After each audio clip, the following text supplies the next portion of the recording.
then I will introduce, we will have major speaker will be Mr. Mehran Baluch, who is a human rights activist on behalf of the Baluch people in Afghanistan, in Pakistan, in Iran, and so on. Well-known international figure Mehran Baluch will speak first about the questions of Baluchistan today. And then, secondly, we'll have a journalist who's on my right here, who is Mr. Tarek Fatah.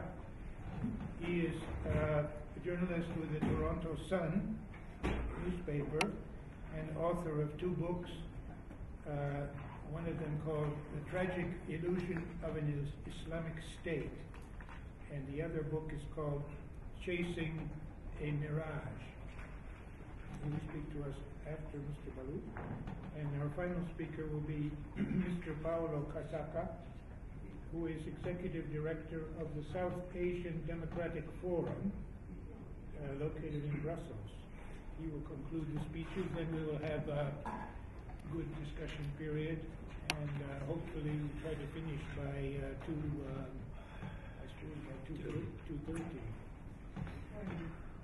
So, as a small introduction, as most of you know, the major problem for the Baluch was the ambiguity around the decision in 1947 to establish the two states, India and Pakistan, whether the Baluch should join or not. And this is a continuing problem for them and for Pakistan as well.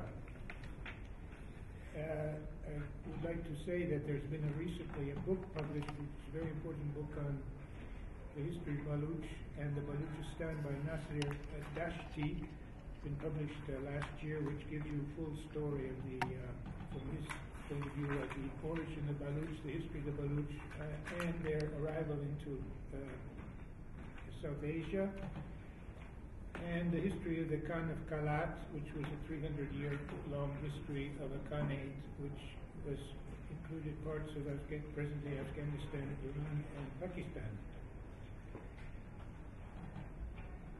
So the difficulties of the Baluch with the new state of Pakistan have existed since a long time now, and that will be covered by our first speaker, who is Mehran Baluch, and then we shall go further along as I have announced. So, Mr. Mehran, can you... Charles. A precarious and dangerous security situation exists in Pakistan today, and it demands the attention of the peace-loving democratic world, because the establishment of this mercenary garrison outpost is the worst human rights violator and exporter of terrorism. Pakistan, by its very inherent nature, never deserved the right to be a member of the Community of Nations, because it has never been more than a mercenary outpost, and even in the position it is, no longer viable for the proliferation of powers, centers within. Pakistan is reaping the crop, the seed it sowed in 1947, by promoting religion as a replacement for the old historical and cultural bonds among people. The real harvest is yet to come. The strategic assets that it created and nurtured to achieve the fantasy of strategic depth in Afghanistan and the subjugation of the entire Kashmir, the chickens have come home to roost. The sectarian violence and the war against education progress has amply proved by blowing up schools and killing of health workers on polio eradication programs. The minorities, whether religious or national, are persecuted and harassed by none other than the mafias that hold sway, and when they don't want to dirty their hands, they assign the task to their proxy death squads. Apart from the religious Lashkar-e-Jangvi and the Jamaat-ul-Dawa and the Haqqanis, it has the death squads operating against Baluch nationalists in Baluchistan. It has to be understood that Pakistan is not only a threat to the people within its unnatural boundaries, but also to the world's peace and stability.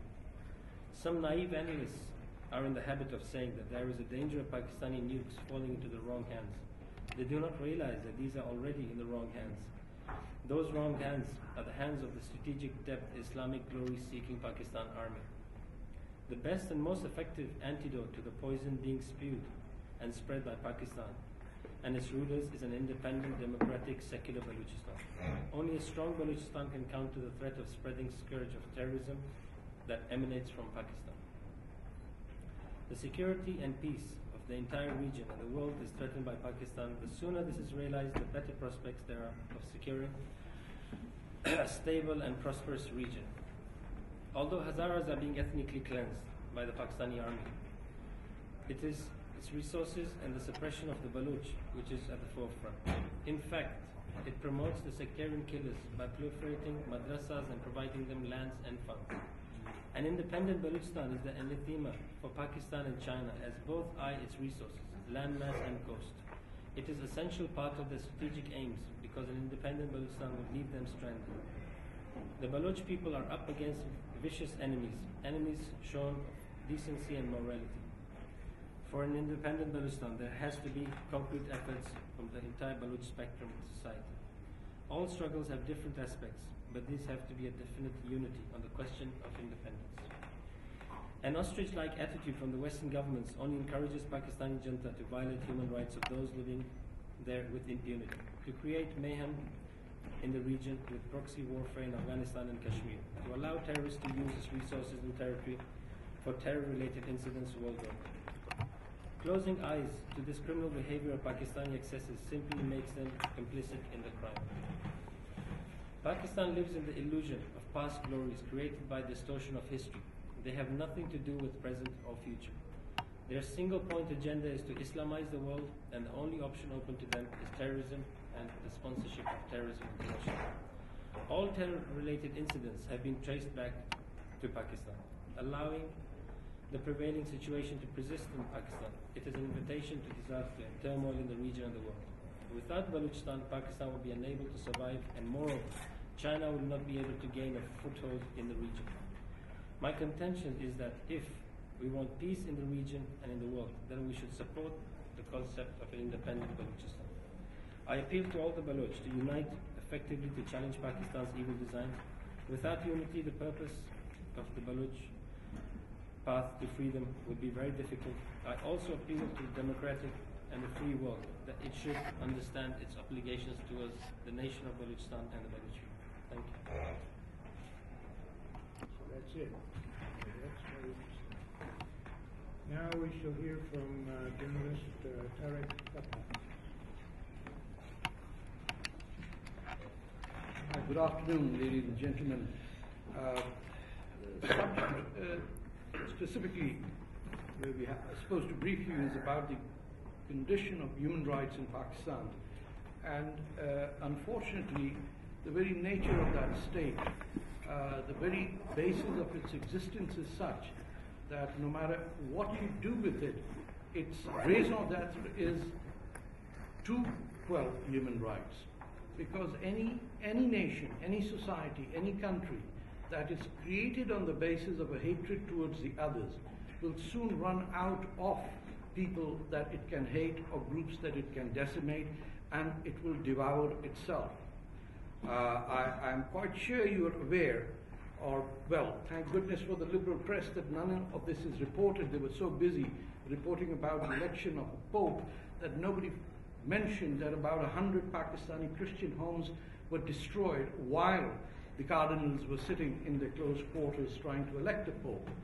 It seems the lives of ordinary Christians in Pakistan, whether they are Punjabis or Pakistanis or Sindhis or the Baloch, doesn't really matter, because in the course of 65 years, these Christians have been decimated to a level where none of them can seek a future other than as sanitation workers. And to destroy an entire neighborhood without the Western world or the UNHCR or any agency ever raising a finger at this genocide, that suggests that it is not just the Baloch people that are being subjugated to tyranny. The Baloch people and Baluchistan are an epitome of what the state of Pakistan, or what I would suggest is what is left of the state of Pakistan, because Pakistan actually is Bangladesh, because it seceded in 1971, so the state of Pakistan actually does not exist. The state that was created due to the 1947 Indian Independence Act, that simply does not exist. And today this truncated entity run by a rogue military that cannot fight wars other than kill its own people, is tying up with what I would suggest is a new axis of evil, that is China, Pakistan, and Iran. And the best testimony to this is of what the People's Republic of China and the so-called Communist Party of its rulers has taken over a port built on the coastline of Baluchistan, owned historically by the Baloch people, at the mouth of the Straits of Hormuz, to ensure that the future oil supply lines from the Persian Gulf are permanently terrorized by three entities: Iran, China, and Pakistan. And this enterprise by Chinese state-run corporations are hell-bent on looting the very resources that a future Baluchistan relies on if it has to be built as a new country. Without stopping China from taking over the gold mines in the copper mines in Sandak, or the gold mines in Reko Diq, or the port facilities in Gwadar, a Baluchistan, even if it wanted to, would not be able to exist, because by the time it would come through, the Chinese, as we know what they do in Africa, in Sudan, in Zambia, in Bolivia, everywhere, they have looted and gutted out the very basis of economic enterprise in a colonial effort that very few of us seem to recognize. So China, Pakistan, and Iran, and again the Chinese, the Iranian pipeline coming from Iran, from its gas fields, straight into Pakistan, with the future intention of taking it straight north into China, will prove to be a serious threat to the security and well-being of what we refer to as the Western world, which is Europe and North America. If the politicians and the agencies, the intelligentsia and the journalists that inhabit the Western world are blind to what is happening over there and are simply focused on issues that are convenient, then, ladies and gentlemen, as someone who's a student of politics over there, I can assure you we are waiting for a catastrophe to unfold. And what is happening to the Baloch people as they are being decimated by the tens of thousands or the 40,000 who have disappeared and whose bodies are flung out of helicopters near the neighborhoods of their parents, that is going to be the fate of much of the rest of the world, because you have to consider an essential question. The difference between the fascists of the past and the Islamofascists today is that the fascists of Hitler and Mussolini wanted to take over the world to run it, while Islamofascists want to start life after they have died. Life after death is the fundamental starting point of Islamofascism. And that difference, I don't think, has been understood by those in the West, those scholars or consultants or private firms who run the future of affairs, because we would not be in this mess today if the State Department would not be involved with the Muslim Brotherhood of Egypt, with the Jamaat-e-Islami in Pakistan, and with the Taliban in Afghanistan. Baluchistan is the only hope the Western world, or the civilized world, or those who have inherited 400 years of enlightenment and Renaissance and Reformation. Baluchistan is your only hope to break apart this evil construct that is linking together those who wish to bring death to human civilization so they can go to a paradise where they promise that life will be eternal. And this may sound quaint to the ears of many observers, but this is the reality of the Islamic terrorists that inhabit in Iran, in Saudi Arabia, and in Pakistan, and are represented at this forum by the Organization of Islamic Countries. So I will conclude by suggesting to you that if there is anyone who thinks that there can be human rights in a reformed Pakistan, they are dreaming in Technicolor, because the very essence of the existence of the state of Pakistan is to destroy the other. And when all other fails, when everyone else, the Hindus, the Sikhs, the Ahmadiyyas, the Christians, the Shias, the Hazaras, the Baloch are killed, this state will kill itself.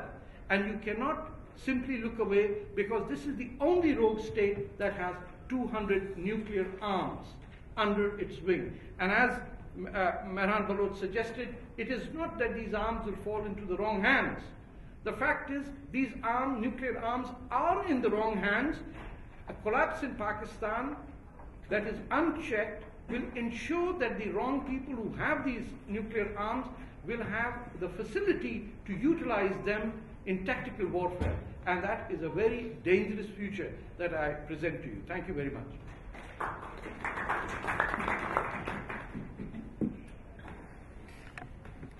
Thank you. There's a lot of facts in there, all condensed together in good journalistic fashion, but I think every fact that he's brought out can be affirmed quite well. There are many statements about different peoples and so on, but if you look back at the last history of the last 4 or 5 years, you'll see that most of what he said is true. Now, Mr. Paulo Casaca of the South Asia Democratic Forum in Brussels. Thank you very much, Mr. President. Thank you very much, Meran, for the kind invitation and for this opportunity to tell you a bit about the reason why South Asia Democratic Forum has been very much concerned with the situation in Baluchistan, and also to tell you what we think it is essential to do in the short term.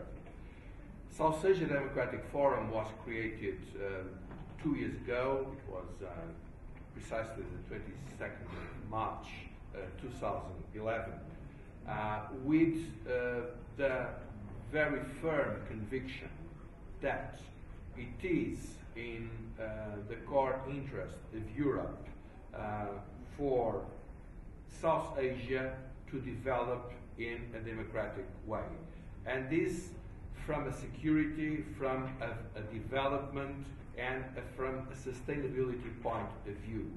Only a democratic, growing South Asia, that is the biggest region in the world, a region, one of the 2 regions that is growing faster in the world, at least either the one or one of those that will determine most of what is going to happen in the world in the future. Only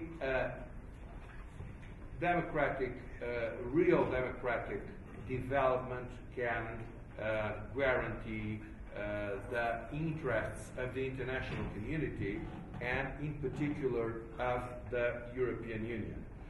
And what we saw in September 11 was a symbol of the new century, of the 21st century, and was something that we thought nobody failed to understand the meaning. It was a fanatic, religious Islamist ideology that showed how it could, very symbolically in Washington and in the Twin Towers of New York, how this ideology was looking at the whole world, and therefore that this fiction, that these sort of things could be contained in a certain area or a certain country was shown to be completely bogus, and how threatening this ideology could be. It was a symbol of a new era of terrorism that is completely different from whatever humanity saw in the past. Terrorism has been a word that has been very often abused, and that has been serving as a melting pot for a variety of things. Just to give you the most obvious example, during the Second World War, Nazis always treated whoever resisted them as terrorists. So we have to be careful when we speak about terrorism, because what we saw as the biggest symbol of terrorism in September 2011 is something we never saw together in the past, because we have seen some fanatic, extreme, violent actions, that is, actions that do not try to get a specific objective, but that want to bring an extreme answer. Al-Qaeda tried to negotiate nothing with nothing specific with the September 11th. They just wanted to start changing the world in their fashion. Secondly, this is a suicidal terrorism, as Mr. Tarek Fatah pointed out very opportunely. There is an element of suicide, of the death being the future, of being an ambition. And sadly, and more important, because we could say the two of the first elements, we had seen them together before in history, but sadly, the concept that the most people you kill, never mind children, women, whoever that has nothing to do with it, even regardless of the religion, because as everybody knows, New York is the melting pot of religions, of peoples, of whatever. The more people you kill, the best. And these three things together, this is something modern. We have not seen that in the past. And this ideology is an ideology that threatens everyone. And this is the reason why we are very much concerned with the fact that Islamization and this ideology did not only recede in Pakistan, but actually has been aggravated. When we saw a tragedy like the genocide in Bangladesh, which was the biggest genocide after the Second World War, we see that basically the ideology and the logic behind the Pakistani state did not change in over 40 years. They go to Baluchistan exactly with the same sort of attitude. They think that the way to keep a country together is not to listen to different peoples, is not to allow different languages, is not to respect. No, is to wipe out completely any difference and impose uniformity on fanatic reading of a religion. And therefore, we saw this, what we can call the slow motion genocide of Baluchistan. Slow motion because it goes every day.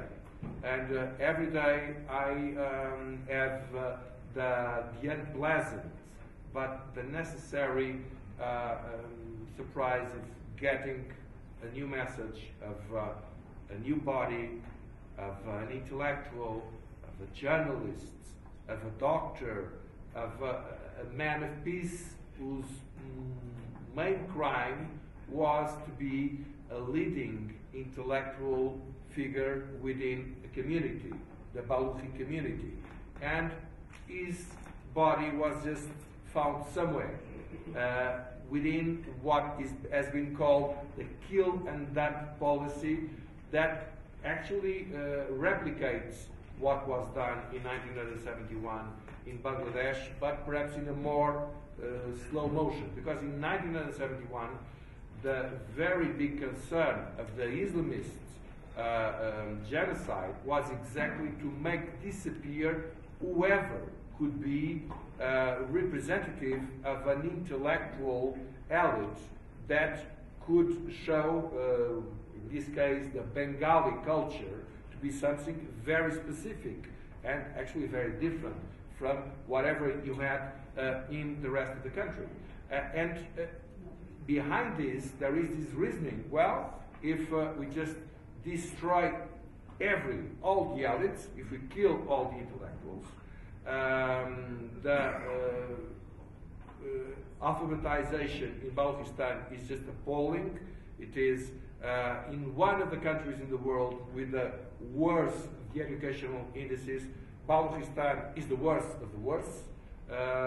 People, especially women, but people in large, they do not get any sort of proper education, and so their reasoning is very simple. Well, they are not allowed to learn Baluchistan.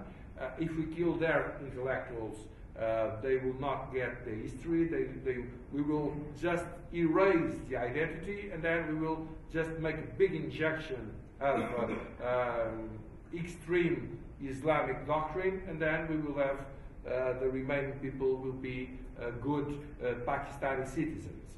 Well, this type of reasoning, it's absolutely unacceptable, but that's what we are seeing. And when I see conferences trying to convince the European audiences that there is a democratization process going on in the country, I am really very much surprised, because this is no democracy whatsoever.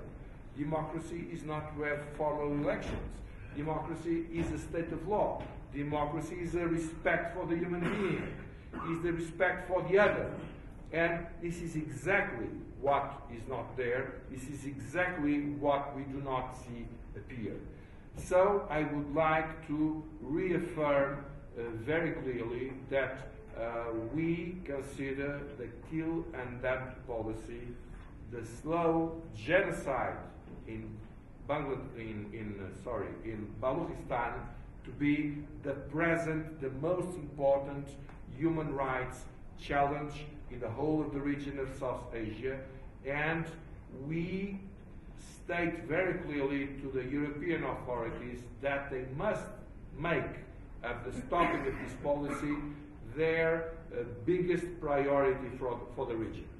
Because the European Union has been developing several trade agreements with Pakistan. And right now, it is considering a new step to give what is called the GSP Plus statute to Pakistan. This GSP Plus statute, whose negotiations are now starting, and that may be attributed from 1st of January 2014 afterwards, requires, according to the regulatory framework of the European Union, a various set of obligations, several compliances with human rights, democratic acts and governance that are obviously not fulfilled, and quite on the contrary. And we think, and we are working on a position paper that we will publish very soon, that this is simply not possible. That for the interests of Europe, for the interests of South Asia, and for the interests, most, of course, for the interests of the whole of the country, and most in particular for Baluchistan, we think that these conditions have to be put on the table as something that cannot go without, that there cannot be any agreement without their fulfillment. So we think it is not admissible in the list, in the present situation, to consider such a request to have this statute, which is the most favorable statute for trade within the context of the World Trade Organization. And we invite every organization to read carefully the European regulatory framework, because this regulatory framework is new, was approved, was enhanced in October 2012, and in one of its articles it says that the associations and civil society organizations are invited to participate in the process and to take position, and this should be done. What we should be doing right now is to demand from Pakistan that the laws, that all of the regulatory framework that is discriminatory against any minority should be repealed, that the rights of the Baluchistan people should be recognized, and the policy, the kill and dump policy, to be stopped immediately in Baluchistan. That the educational policy in Pakistan is not geared to to promote hate, but rather, on the contrary, to promote understanding. This is the position we are standing for, and this is the position that we invite all of you to support in these negotiations. Thank you very much.